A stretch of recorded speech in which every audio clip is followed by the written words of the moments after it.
I was reading a study on shockwave and laser treatments for osteoarthritis and knee pain. And it kind of struck us like, this just seems wrong.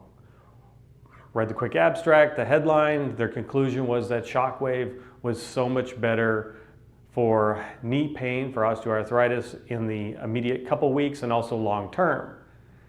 And when I got in the data, it made me laugh a little bit because they were using a good amount of energy for shockwave.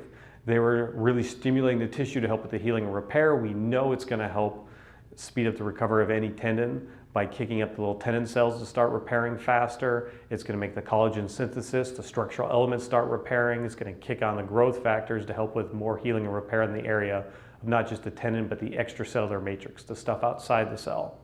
And it'll downregulate the inflammatory cytokines that slow down healing and make things more painful, which was great. It is doing what we've seen in a lot of other studies.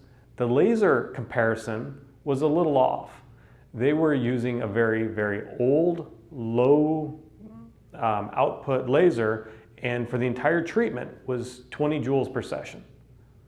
Now, if you're not used to joules, that's not very much. For example, we're going to run closer to 3,000 joules in and around the knee during our treatment session. So trying to compare 3,000 to 20, I don't really think is too valid, which is also why the shockwave looks so much better.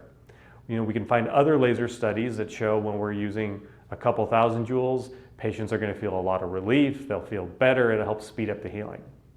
Now, I do think adding the combination of the laser and the shockwave is going to enhance it quite a bit more, but that's how studies work. We're trying to compare one treatment to the other, but we shouldn't compare apples and oranges that way. We should at least put a quality, hey, we've seen progress with laser at about 2,500 joules. Let's try that and compare that to shockwave at this amount of energy output.